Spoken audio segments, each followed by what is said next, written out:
The ceremony hailed her as a hero, the sole survivor of a classified mission gone wrong.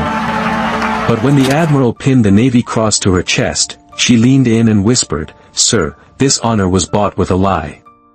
The main hall of the Naval Operations Command was a sea of dress whites and polished brass, a cathedral of valor where stories were forged into legends. Sunlight streamed through the high, arched windows, catching the gold trim on flags and the glint of medals on proud chests.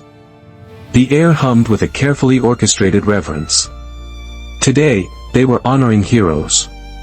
But at the center of it all, Lieutenant Maya Rostova felt like a ghost at her own funeral. When her name was called, the applause was a wave of thunder she didn't feel. She rose from her seat, her movements economical and sharp, a product of years of brutal training. Her blonde hair was pulled back in a severe, regulation bun, and her face, pale and composed, was a mask of perfect military discipline. She walked to the stage, her gaze fixed forward, ignoring the hundreds of eyes on her, ignoring the flashes of cameras that tried to capture the soul of the woman they called the Lioness of the North Sea. Admiral Cole Blackwood, a man whose face was a roadmap of a half-century of service, watched her approach. He'd read her file a dozen times. Extraordinary heroism. Initiative under fire. Preservation of a fallen teammate. The words were strong, but they felt hollow compared to the chilling emptiness in the lieutenant's eyes. She wasn't carrying pride, she was carrying wreckage. He stood, the Navy Cross heavy in his palm. As he pinned it to her uniform, the citation was read aloud, a sanitized narrative of a mission gone sideways on a ghost ship in the stormy waters off the coast of Norway. It spoke of courage. It spoke of sacrifice. It didn't speak of the truth. As he stepped back, Maya leaned forward, her voice a barely audible whisper that cut through the pageantry. "Sir, this honor was bought with a lie." Blackwood's expression didn't change, but a flicker in his steel-gray eyes showed he'd heard. He gave a curt, professional nod, finishing the ceremony as protocol demanded. But as soon as the last hand was shaken and the crowd began to disperse, his aide was at her side. "The Admiral requests your presence in his office." Immediately. The Admiral's office was a quiet sanctuary of dark wood and naval history. He closed the door, the sound of the lock clicking into place seeming to seal them off from the rest of the world. "Explain yourself, Lieutenant," he said, his voice low and devoid of ceremony.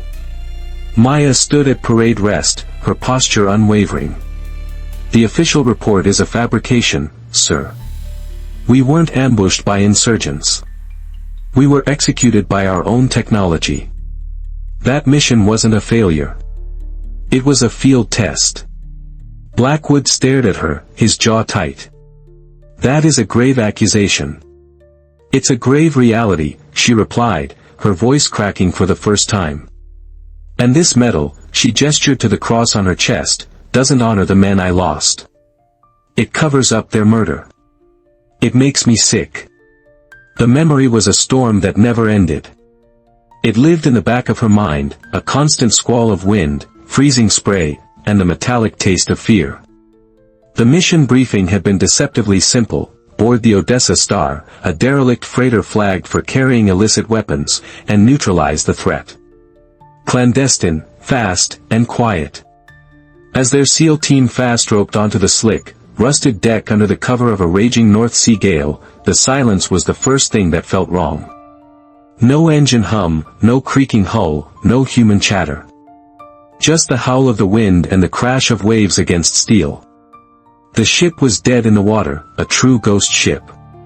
"Something's not right," Petty Officer Ramirez muttered over the comms, his breath fogging in the frigid air. "It's too quiet. A trap. Stay sharp." "Sweep and clear," Maya commanded, her M4 raised as she led them into the ship's dark, cavernous interior. The corridors were empty, coated in a film of salt and decay. They moved like wraiths through the labyrinthine passages, finding nothing.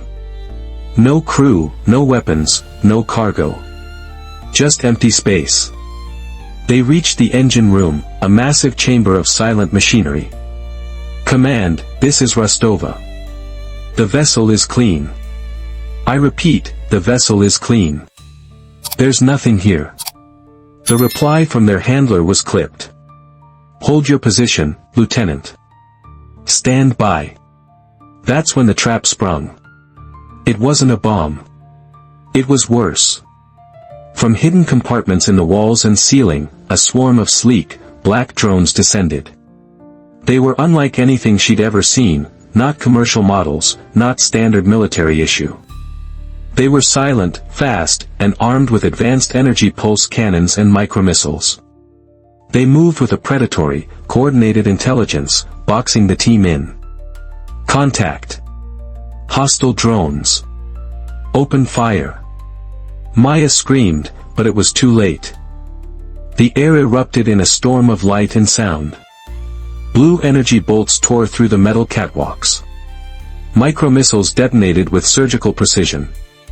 It was a slaughter. Diaz went down first, his chest vaporized. Kim was thrown against a bulkhead, his body broken. The drones weren't just attacking, they were learning, adapting to their movements, countering every tactic. Maya scrambled for cover, dragging a wounded Ramirez behind a massive turbine. A drone locked onto them, its optical sensor glowing a malevolent red. She shoved Ramirez clear as a concussive blast threw her across the room. A searing, white-hot pain exploded in her side. Shrapnel from the drone's casing had ripped through her armor, her flesh, her bone. She gasped, the air fleeing her lungs, her vision tunneling to a pinpoint. Through the haze of agony and smoke, a final, horrifying realization dawned on her. The drones weren't targeting them as enemies. They were tracking them as data points. Their movements, their tactics, their deaths, it was all being recorded. This wasn't a battle. It was a product demonstration. Her last conscious act was grabbing the emergency beacon on Ramirez's vest and activating it, her blood-soaked fingers fumbling with the switch. She saw his terrified eyes before her own world went black. Back in the Admiral's office, the air was thick with the weight of her unspoken trauma.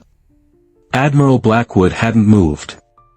He sat behind his mahogany desk, his hands steepled, his gaze locked on her, dissecting every word, every flicker of emotion in her tightly controlled expression.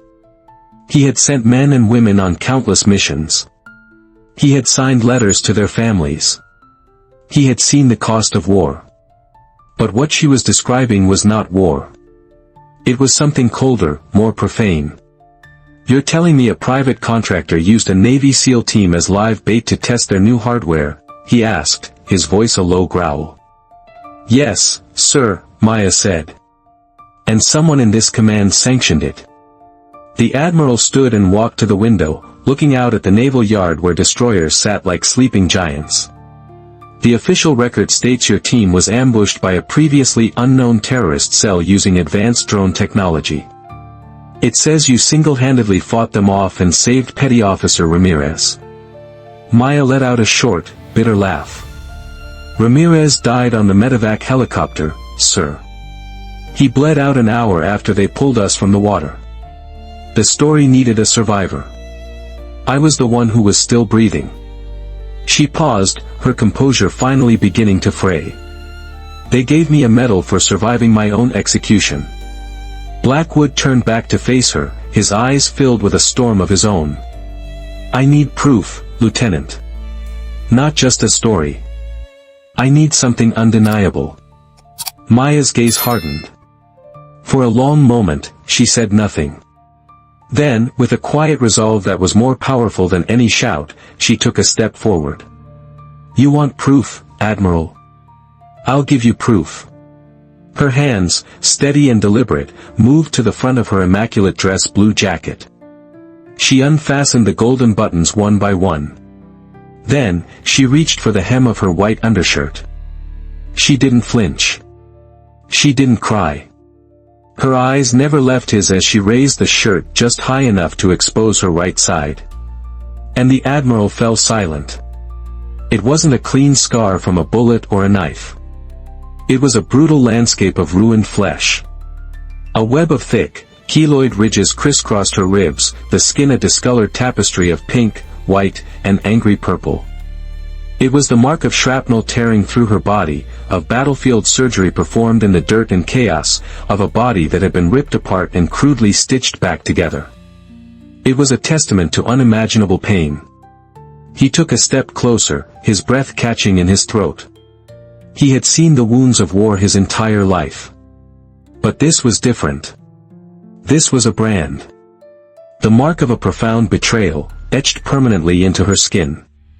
"My God," he whispered, his voice hoarse. The authority in his posture crumbled, replaced by a raw, human horror. In that moment, he was no longer her commanding officer. He was a witness.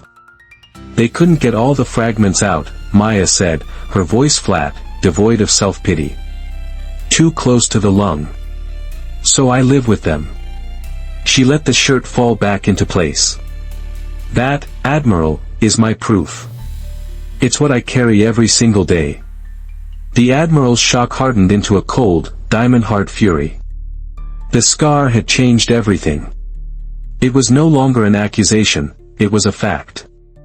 He spent the next 48 hours in a self-imposed lockdown, turning his office into a war room. He trusted no one. He brought in a single, retired cryptographer he'd served with for 30 years, a man who was officially a ghost. Together, with Maya providing the mission's intimate details, they began to dig. Blackwood used his highest clearance to pull every piece of data related to Operation Ghost Reaper. He bypassed the normal chain of command, knowing the corruption had to be insulated. The first clue was a data anomaly. The mission's final threat assessment had been updated and downgraded just 6 hours before deployment. The original file, which flagged the Odessa star for potential advanced technological threats, was buried under 3 layers of encryption. Someone with level 4 clearance scrubbed the intel, the cryptographer grunted, his fingers flying across a keyboard. Made it look like a routine intercept. Maya pointed to a name on the access log. Commander Valerius. He was the Deputy Director of Procurement. He signed off on the final brief. The name rang a bell for Blackwood.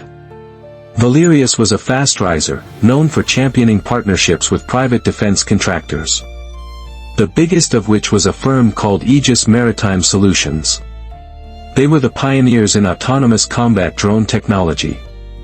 The pieces began to click into place. The next break came from financial forensics. Blackwood initiated a quiet audit of Valerius's finances. They found it, a shell corporation registered in the Cayman Islands. Over the past year, it had received over $5 million in consulting fees from a subsidiary company owned entirely by Aegis Maritime. He sold them, Blackwood said, his voice dangerously quiet. He sold a SEAL team for $5 million. The final piece of the puzzle was the hardest to get. They needed to link Aegis's drones directly to the mission. Maya remembered a detail from the attack: the drones emitted a unique, high-frequency pulse just before firing. It wasn't in any known military database. It was a proprietary signature. Working on a hunch, Blackwood's cryptographer hacked into a secure Aegis server, a highly illegal act the Admiral personally authorized. Deep in their R&D archives, they found it, a video file labeled Project Chimera, Live Field Test. The video opened with a satellite view of the Odessa star in the stormy North Sea. A tactical overlay appeared, showing the heat signatures of Maya's team moving through the ship. Then, a new set of signatures appeared, the drones. The video played out the entire massacre from a cold, analytical, top-down perspective. Data streams scrolled across the screen, tracking target acquisition, weapon effectiveness, and team tactics. At the bottom of the screen was a time-stamped log. The final entry read, "Test successful. All hostile variables neutralized. Asset data collected. Recommend proceeding to Phase 2. Blackwood slammed his fist on the desk. The evidence was absolute. It was a conspiracy of greed and treason, orchestrated by a corrupt officer and a soulless corporation. And now, he had them. The hearing was held in a secure, soundproof chamber deep within the Pentagon, a place where careers were made and broken in absolute secrecy. It wasn't a trial, not yet, but a preliminary hearing to determine if a full court-martial was warranted. Commander Valerius sat at one end of the long table, flanked by a team of smug corporate lawyers from Aegis Maritime. He looked confident, insulated by his rank and connections. Admiral Blackwood sat opposite them, with Maya at his side. She was the only one in the room wearing a combat uniform. She was their star witness. The Aegis lead counsel, a man named Sterling, spoke first. His voice was smooth, condescending. With all due respect to Lieutenant Rostova's service and her unfortunate trauma, her claims are unsubstantiated. Her memory of the event is likely clouded by PTSD. It's a tragic but clear-cut case of an officer suffering from the stresses of combat. He was trying to paint her as unstable, her testimony unreliable. When it was her turn to speak, Maya stood. She didn't raise her voice. She didn't show emotion. She was a weapon of pure fact. My memory is not clouded, Mr. Sterling. It is forged in the fire that killed my team. She began by deconstructing the mission, pointing out tactical inconsistencies that only a seasoned operator would recognize. She described the drone's capabilities, their adaptive AI, their proprietary energy signatures, details that were not in any official report because they were corporate secrets. These were not insurgent weapons, she stated, her eyes locking onto Valerius. These were prototypes. And my team was their final exam. Valerius scoffed. This is fantasy. The lieutenant has no proof. On the contrary, Admiral Blackwood interjected, his voice like rolling thunder. He signaled his aide, who placed a monitor on the table. This is the unredacted satellite data from the mission, which shows a high-frequency transmission from the Odessa star to a secure Aegis server, beginning the moment the drones were activated. The lawyers began to whisper furiously. And this, Blackwood continued, is a complete financial trace from Aegis Maritime, through two shell corporations, to a private account owned by Commander Valerius. Valerius's face went pale. But it was Maya who delivered the final, devastating blow. She looked at the panel of 3 senior military judges. The Aegis lawyers claim my memory is unreliable. Let me ask their lead engineer a question. She turned to a nervous-looking man at the end of the table. Project Chimera. During the live-fire test, what was the primary flaw discovered in the drone's targeting algorithm? The engineer stammered, looking at Sterling, who subtly shook his head. You don't need to answer that, Sterling snapped. I'll answer it for him, Maya said calmly. The flaw was heat signature masking. The algorithm couldn't effectively distinguish between a human target and the heat from a discharging firearm, causing a 0.7-second targeting delay. It's why I'm still alive. The drone that targeted me hesitated because I was firing my weapon. It was a glitch. A glitch you have since patched. The room fell into a stunned silence. She had just recited a detail that could only be known by someone who had read the classified internal test results. One of the judges, a stern-faced vice admiral, leaned forward, his eyes blazing. He looked at Valerius with utter contempt. Commander, he said, his voice dripping with ice. You are hereby relieved of your duties. I am recommending an immediate court-martial for treason, murder, and conspiracy. The tide hadn't just turned. It had become a tsunami. The fallout was swift and brutal. The court-martial of Commander Valerius became the biggest scandal in the Navy in a generation. Aegis Maritime Solutions was hit with crippling sanctions and faced criminal charges, its reputation shattered.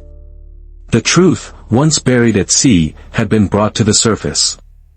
For Maya, the victory was hollow. It didn't bring back her team. But it brought accountability, a concept she thought had died with them on that ship. She refused all media interviews, disappearing from the spotlight as quickly as she had entered it. She wanted peace, not fame. A few weeks after the verdict, Admiral Blackwood summoned her to his office one last time. He didn't offer her a seat. Instead, he stood before her, holding a small, velvet box. "The Navy Cross you were awarded has been officially rescinded," he said. Maya nodded, a wave of relief washing over her. "Good. I agree," the Admiral said. It represented a lie. "And you, Lieutenant, are the most honest soldier I have ever had the privilege of serving with." He opened the box. Inside, resting on a bed of dark blue silk, was a single, newly designed medal. It was simple, a silver star with a shield at its center. "This is the Naval Integrity Star.